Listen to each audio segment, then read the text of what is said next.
Namo tassa bhagavato arahato samma sambuddhassa buddhang dhammang sanghang namassami. Homage to Bhagavante, Guru Bhante Bhikkhu Sang, metta to anagarikas, and metta to upasikas. So we have all gathered here today, Sunday evening, and most of you attend quite often, quite regularly, and some of you almost every Sunday. So this is a great gathering. It's an important gathering because once in a week, if we do this kind of gathering, it helps us to purify our mind, to get a perspective about our own mind. Whatever happened for the last 1 week. So you get a chance to look at yourself. As you might have experienced in meditation, that no matter how hard you make, the mind keeps moving around. But that's part of the practice. That part of the meditative practice is to look at your mind and to understand your mind. Because in your day-to-day life, you are very much occupied with your own activities, with your own life. So you don't get a chance to look at your own mind. Because the mind, of course, is very much part of our daily life, but we are not able to look at it. So it's important to look at your mind. Because if you look at your mind, you understand your mind.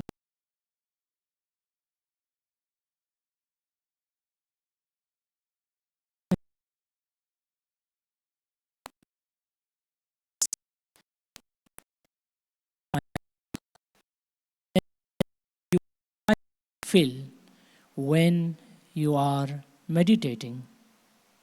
So don't be worried if your mind doesn't settle down. It's all fine, it's all right. But just see how your mind is functioning.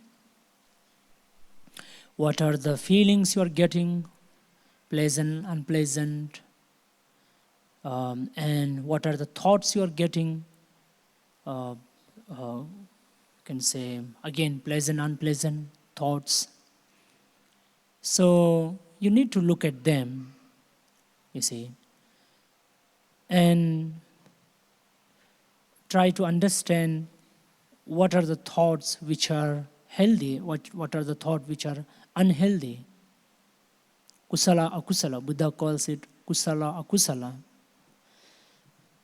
It's called healthy, unhealthy because some thoughts are going to bring us suffering, and some thought which are going to bring us happiness.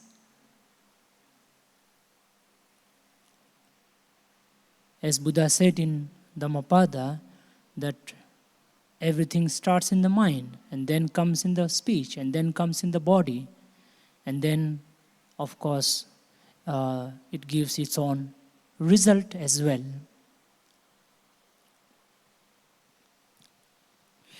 So therefore, looking at our own mind is a practice, and it's a practice which is also an exercise, right? Just like you do exercise to sort of repair your body, to kind of relax your body. In the same way, it's an exercise to also relax your mind, to strengthen your mind. So it's important, once in a week to at least give time to yourself. The other day, somebody came here. In the evening, he came and he said that for almost, he's 50 plus, I guess, around 50. And for the last 30 years or so, he has been so much roaming around, not roaming around exactly, like running around in this hustle of life. And now he suddenly realized that, I didn't really give myself the time. I didn't really live my life, you see. So the realization came quite late, around 50.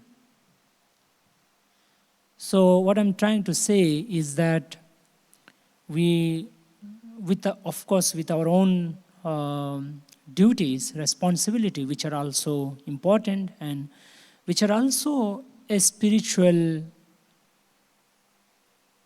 practice.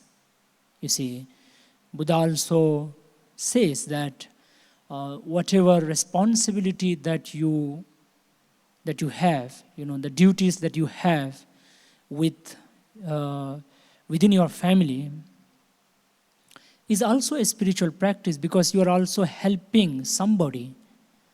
You see, they may be your family members, but still you are helping them, you are supporting them, you are loving them, caring them, loving, caring, sharing. That's a practice you do in your family. It's not just a duty, right? It's much more than that. If you really understand, that's what Buddha said in Sigalovada Sutta. Buddha tells it to one man called Sigala. He tells him, how can a householder, a family man, can practice spirituality and can grow in spirituality. So those are, of course, very much part of your life, but you also need to give your time for yourself as well. And spirituality is one, especially this meditation practice that we do here every Sunday is the one which really help us to connect with ourselves, to understand ourselves, and to feel ourselves, and to get a perspective about our own life.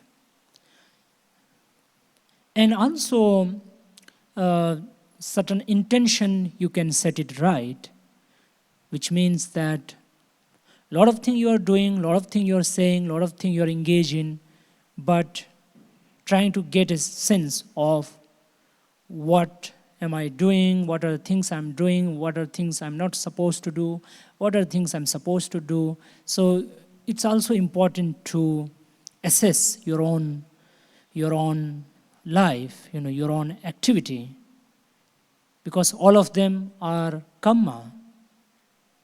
As Buddha said, karma is life. You see, we morning till evening, we are engaged in some or other activity, including thinking. If you're not doing anything, you're just thinking. So that's also a karma, that's also an action. And every action has a result, you see. So, therefore, Buddha also emphasized a lot on appamada. Appamada. Appamada means heedfulness. Heedfulness. You can call it mindfulness as well, but it is called heedfulness. Buddha says that just like elephant footprint is largest, all the animal footprint can come under this elephant footprint. In the same way, Buddha said, all the spiritual quality can come under this heedfulness, appamada. mindfulness. So this is very important because, as I said, morning till evening we are all the time in action. There is no any single time where we are not doing action. Some are lighter, some are stronger, some are subtler, some are grosser, some are wholesome, some are unwholesome. In other words, healthy, unhealthy. But we are a constant machine of generating karma, generating action. So that's something very important. As Buddha also said, karma is my karma bandhu. Karma is bandhu. Karma is your friend. Karma patisarano. Karma is your protector. Your karma is your protector. You see, karma yoni. Karma is your womb. So whatever karma you do, accordingly you get a life. You get a rebirth. And that's also very important. We are in this cycle of birth and death until we achieve Nibbana. So, therefore, we have to be careful about our next life as well, which keeps happening, until we are enlightened. So, that's how we look at karma. You see, so very important. Karma is something very important. And broadly, karma are of three kinds: mind, speech, and action, bodily, physical. So, and it's a law. Karma is also a law, a niyama. A law that is very independent in nature, right? It is, you can in fact call it nature. Just like you see the nature, it just functions on its own. There is nobody that is specifically controlling it. In the same way, each one of our karma is a law that governs itself, right? There is nobody that can purify your karma. Buddha said, Shuddhi ashuddhi pacchatang nanyo anya vishodaye. Purification and non-purification is your own self. Nanyo anya visodaya, na anya. Nobody can purify each other. You see, your karma, you can only manage, you can only do, you can only purify, So your karma is yours. Nobody can really help you to suddenly purify. You see, that's just not possible. You see, so that's why Buddha said, I am a teacher, I show you the way you have to walk, I can't purify you, I can't, suddenly erase your karma, you see.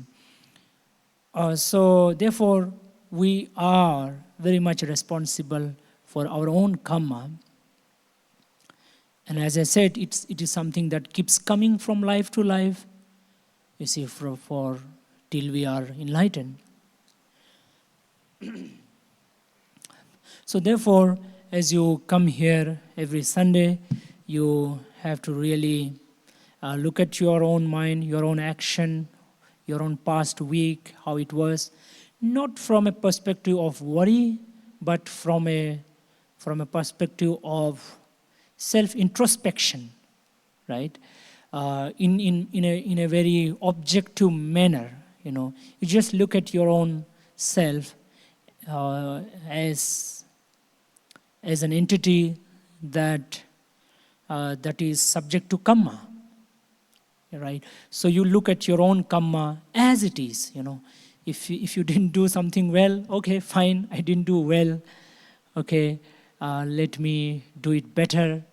And also try to look at what were the causes and conditions. So there are certain causes and certain conditions and certain roots. you see, for karma. And those conditions can be very many, including association and some other, say,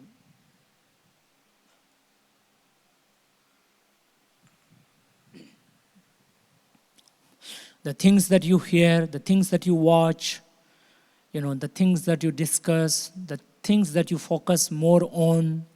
All these things also contribute for your karma to, to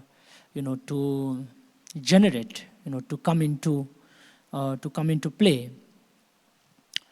So you need to look at them. What are the causes and conditions that are making my karma in certain way.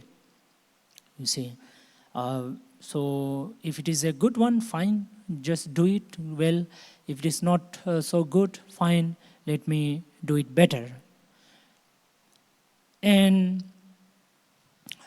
it will take a lot of time, specifically some of our habitual karma, you see. Certain things which we are habituated to is something quite difficult, because it is strongly laid in our heart, in our mind. So that will be a big challenge, quite a good big challenge. But it's all fine. It takes time. You need to have a determination, dedication, commitment, and understanding, and effort as well to work with some of your very stubborn habitual karma. You see, there are certain stubborn karma within us, you see, that never leaves, that never like to live, So, but with, as I said, with dedication, determination, effort, understanding, you can really overcome them, But you need to have a lot of patience. You need to have a lot of persistence, a lot of patience, including kindness, right? You really need kindness to yourself. You need not look at karma, some of your stubborn karma, from the lens of bad, or of some kind of unwanted kind of thing. Or what I'm trying to say is that don't feel so don't feel so bad. You don't need to feel bad. You just need to understand that this is a karma that is not so healthy, and that's not good for me in my life now, in my future life, in the future of this life and next life. So you need to understand like that. So you need to be kind to yourself, really, really kind to yourself. So you need not be so judgmental, right? Judgmental and guilty. These are not a very healthy thing again, right? So don't look at your karma from a judgmental and guilt-driven mindset. You see, so you have to look at your mind, your karma, with kindness. Very important. With some kindness. So this is something that you get.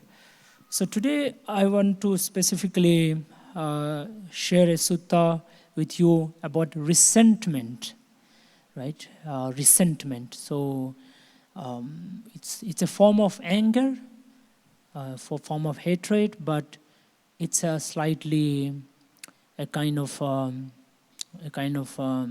unhappy state of mind. So what Buddha says about it, and how it comes, and how it can be managed. So it's a very small, simple, short, a very short sutta, but I would like to share with you.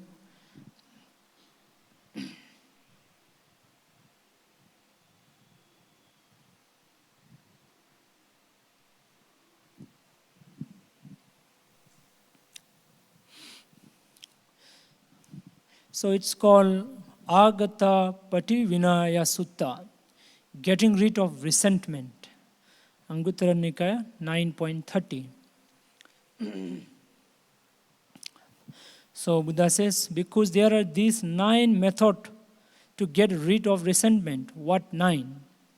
Thinking they harm me, but what can I possibly do? You get rid of resentment. Thinking they are harming me, they will harm me. They harm someone I love. They are harming someone I love. They will harm someone I love. They help someone I dislike. They are helping someone I dislike. Thinking they will help someone I dislike, but what can I possibly do? You get rid of resentment. These are the 9 methods to get rid of resentment. You see, so this sutta is about, as Buddha also said in Dhammapada, Akkochimang, Avadimang, Ajenimang, Ahasime, he harmed me, he abused me, he overpowered me, he cheated me. So we are, thinking like this. We think like this. Or you can say, it just comes in your mind. Okay, you don't yourself make it, but it comes in the mind, right? And also anticipating, first going in the past, oh, he did this to me, he did that to me, he cheated me, he did that, he robbed me, he cheated me, deceived me, he did this to me, he said this to me, he done this to me, So that is the past. So you are just hovering in the past, you are just harboring such thoughts in the past, related to past. You came to the present, but you are still stuck in the past, right? And then in the present also, oh, they are doing this to me, that to me, saying like this to me, like that to me, saying bad to me. And then, oh, they will say like this to me, they may say like that to me. You see?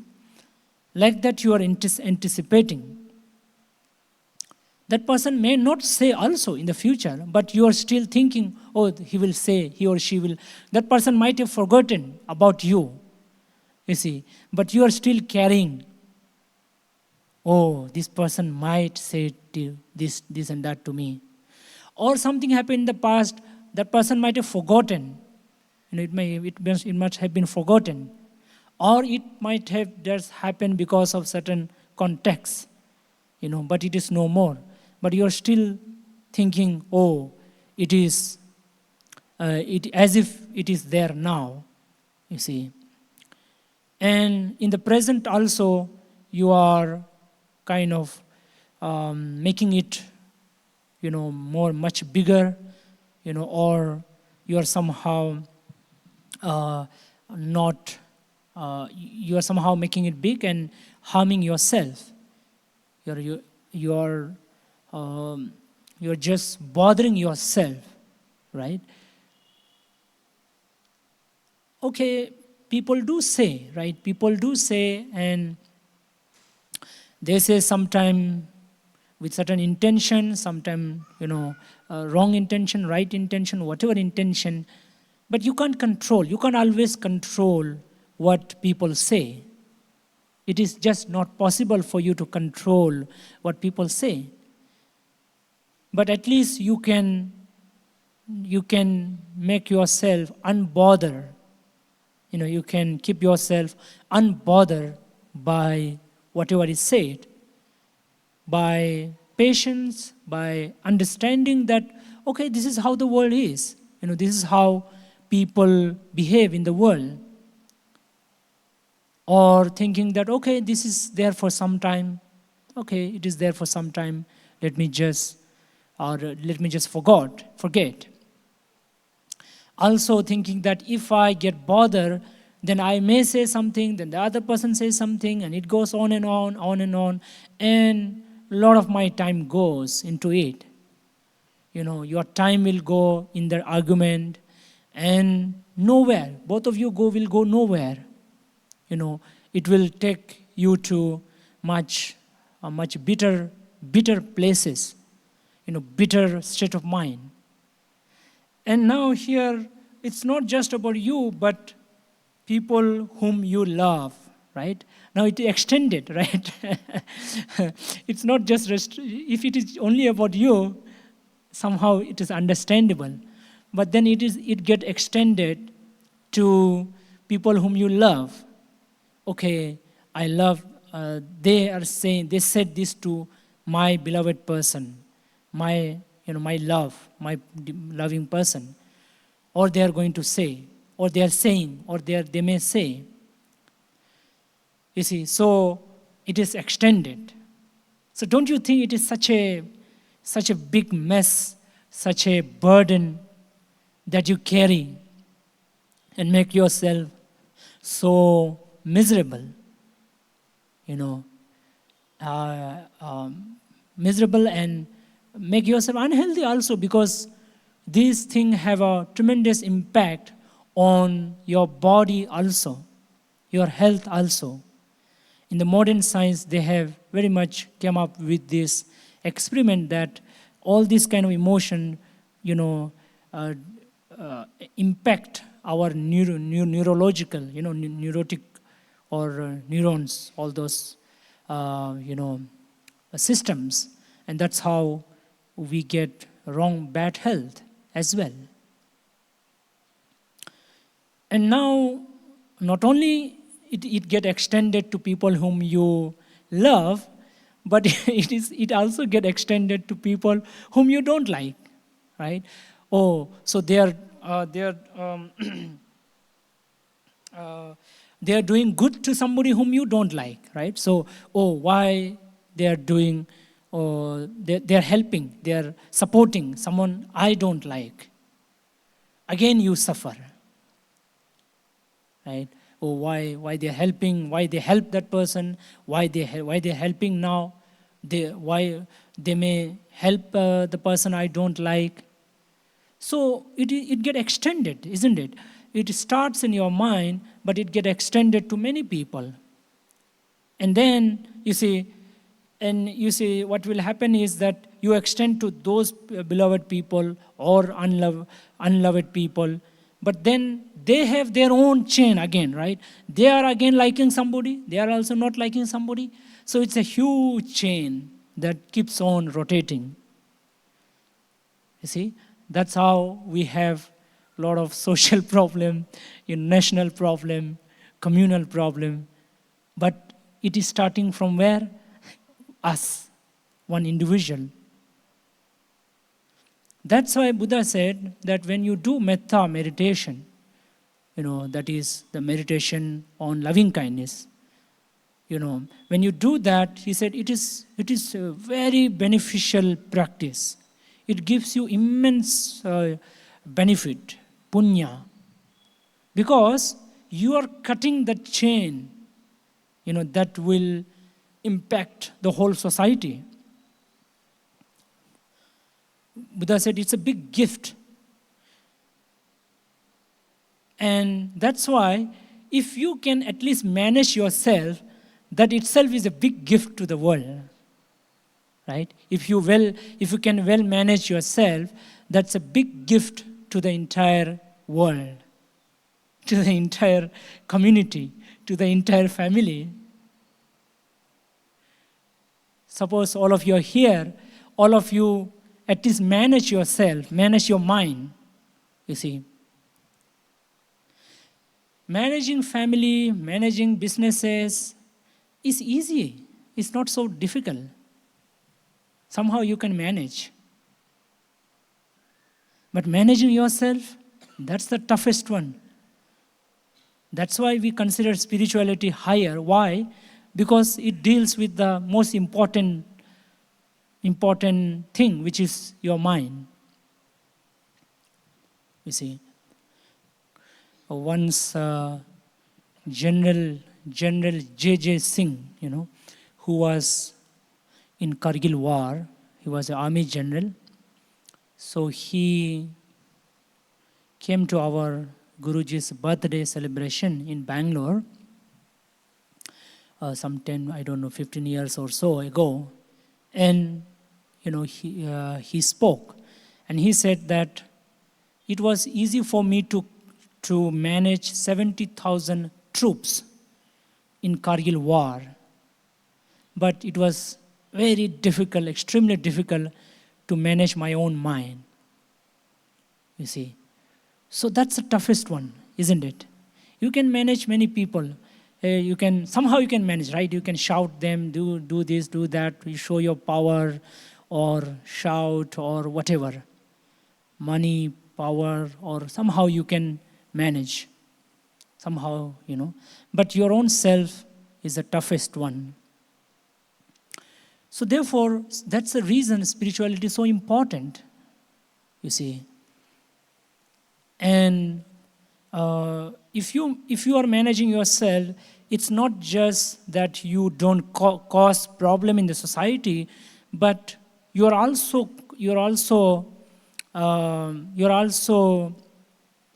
giving lots of benefit to the society, because you are creating that good energy within you, and that energy somehow to whomsoever you meet, starting from your own family to wherever you go, your job, your community, wherever you are actually spreading it, right? You are spreading that kind of positivity, that kind of joy, that kind of peace, understanding, and lot more. You see. So therefore, we need to really work with our own resentment, our own anger, irritability, resentment. So we have to really work with them. And that's very, very important. So now let me also share a few slokas, gathas from Dhammapada on anger. There is this whole chapter on anger. There are some 15 slokas, so let me just read out for you so that you can contemplate on it. One should give up anger, renounce pride, and overcome all fetters.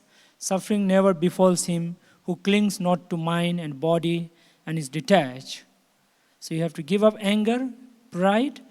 Pride is, sense of me as as something very special, So that's something we have to renounce, because everything is changing, right? You have an identity of yourself, but it is changing. So why we should be proud? Why we should be proud? And fetters, all the things that bind us, inner binding, including anger. It's also a bondage. And cling not to body and mind, detached. So you are not clinging to again a sense of you, right, as me. Very important, because when you say me, that is what? What is the me? Say your body, your feeling, your thoughts, your ideas. But they're all changing. They're all subject to change. So you don't cling on to them, right, because it's changing. So you always understand the changing. So when you see the changing, you are the one who get benefited, right? You don't bound by them, so you are free. He who checks rising anger as a charioteer checks a rolling chariot, him do I call a true charioteer. So you have just like a charioteer who has to check everything. Like say you're driving now. So as somebody who drives has to check the car, right? Whether the brake is good or not, the engine oil, all the other thing. You have to really, check your car, do proper maintenance, So also we have to check our anger. Like whenever do I have some anger, resentment towards somebody, if it is there, you need to set it right. You have to remove it. You have to somehow remove it. Then you are a good charioteer. You are a good driver. Overcome the anger by non-anger. Overcome the wicked by goodness. Overcome the miser by generosity. Overcome the liar by truth. So how do you do that? The opposite, right? So if you are feeling angry, so you have to think the opposite, that is love, compassion. For example, you are angry towards somebody, so you think good about that person, right? Any good thing the person might have done to you, or some goodness the person might be having, or being compassionate, which is to look at some of the difficulty of that person, right? So you are compassionate to their difficulty. You understand their difficulty. So like that.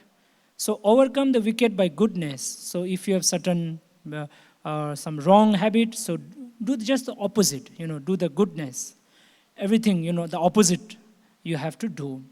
If you are a very miser, give. Be generous.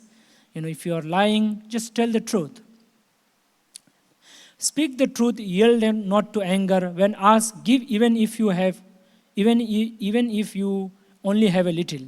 By these three means can one reach the presence of gods. So you have to speak the truth, and you should not give way to anger. And when somebody asks, give. Even if it is a little, just give. If you do just these three things, you will be born in the divine world, as a divine person.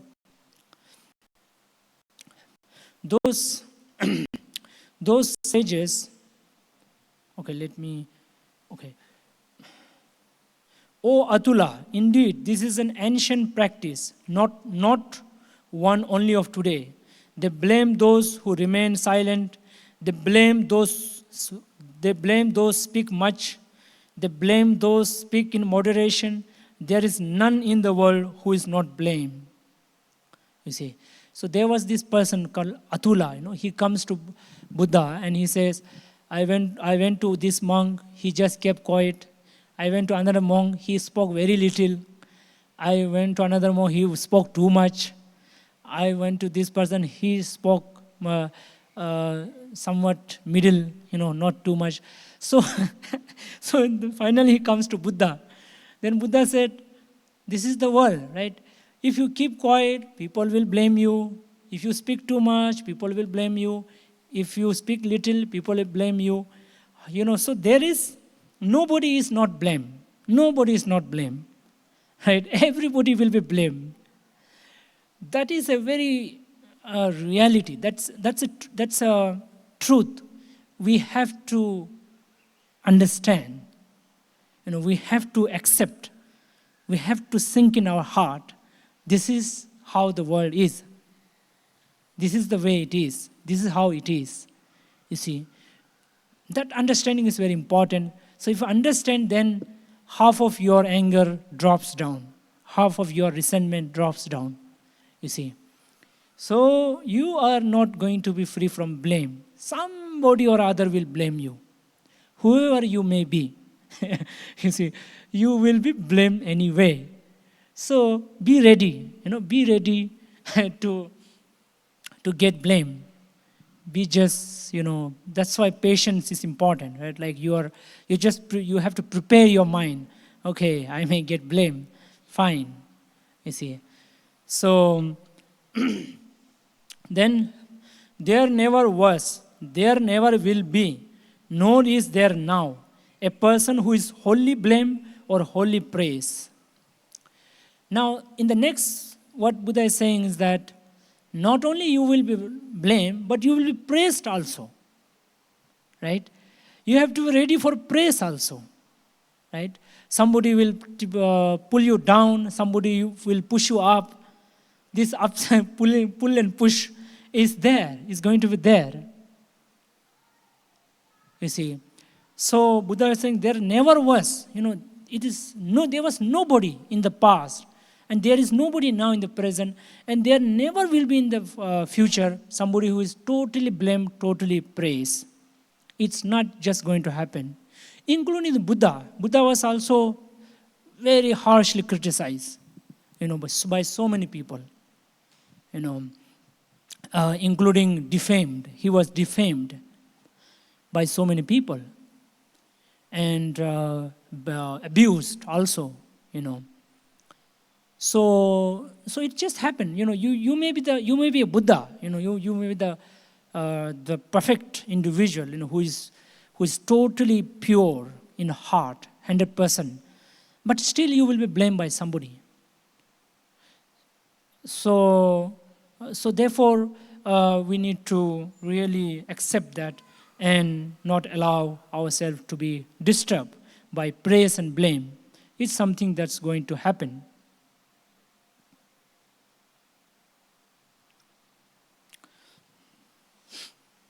So next there is, Buddha said, let a person guard himself against irritability in bodily action, irritability in verbal action, speech, irritability in thought. Let him control in deed, speech and thought, abandoning bodily misconduct, verbal and physical. Let him practice good conduct in deed. So, irritability, right? Now, we have irritability in the body, in the speech, in the action, right? We get irritated, right? Irritation, you may be aware, that you see something, just, you may not be like really angry, you may not be hating, but that's irritability, right? That in day-to-day life, we get irritated with, maybe in the traffic, or, something is delaying, or somebody is behaving a certain way. So that irritability. So Buddha is saying, guard it, guard the irritability. So you have to guard, you have to watch. You have to really watch your own irritability when it starts in the mind. Right? When it starts in the mind. So you have to guard it, and you have to not allow the irritability to consume you and to kind of overpower you. So you have to really work with that. And sometimes it comes through the speech. You are somehow not able to do control in the mind, but it comes in the speech. At least at the speech level, just control it. Or sometimes it comes at the level of body. At that time, control at the level of body. You see. So these are called the three doors of action. Mind, speech, action. Kayena vacha, manasa. So this is how you manage, and it's very important because it also decide our relationship.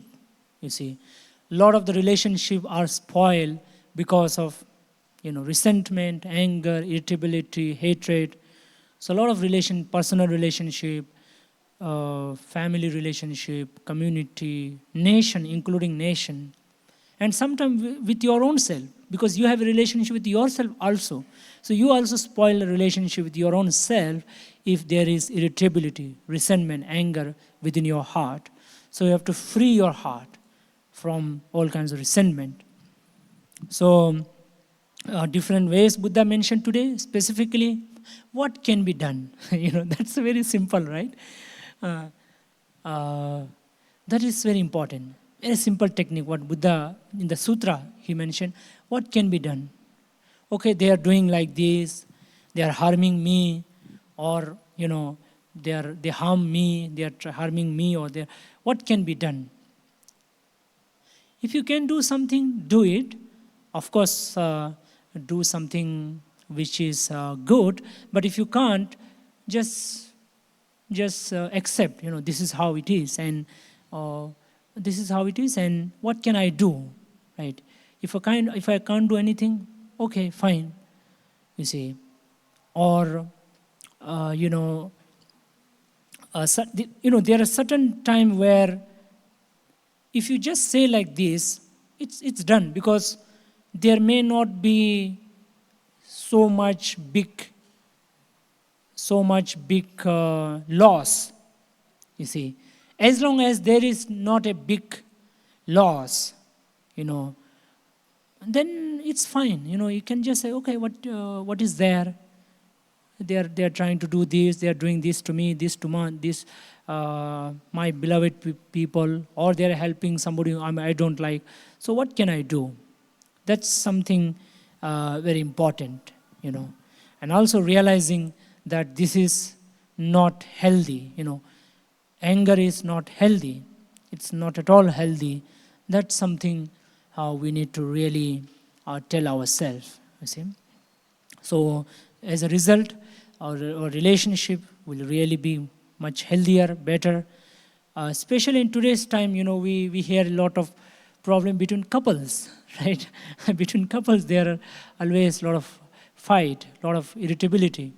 So at least one of them should be calm. If both are in a attacking mood, if both are in attacking mode, then what will happen? There will be war, there will be fight. So at least one of you should think, okay, let me stop it. Let me just stop it. Let me just keep it, not react, not engage in argument. Then our relationship can become better. And sometimes this irritability, resentment actually stays for some time. You see, in that moment you have to manage. You have to manage, and especially when you are angry, try to just not speak much. Try to just be alone. At least when the force of anger drops down, right? So therefore you have to watch when there is a rising, even when it is rising, right? You have to, just like in the driving, when there is some problem, you can feel in driving, some sound is there, some kind of these things is there. So you need to check, when you are getting irritated from the beginning. You can feel it, right? If you're really mindful. And that's why we have to meditate. So we will be mindful. So we know when the anger is rising. From the rising state itself, if we can catch it, if we can, understand, then we can manage by telling ourselves, there is anger, it's not good, it's not healthy, it's not going to help me. So like that, you have to use wisdom, that how anger is not going to help me. So eventually it will be better, and eventually you will overcome it, and there will be love, compassion, and there will be happiness and joy. So with this, we come to the conclusion of today's talk, and I hope you can work with it. So we conclude, and we now share this whatever good we have done today by chanting, meditating, and listening to Dhamma. We share this punya with all the beings in the universe, with everyone. Sukhe eyang ne dukkha ahang ne chang ahang viya ita cha me sukhe honto majata chata verino imam hi gama ketam he sata honto sukhe tato ranchara jeso chakavale sujantano saha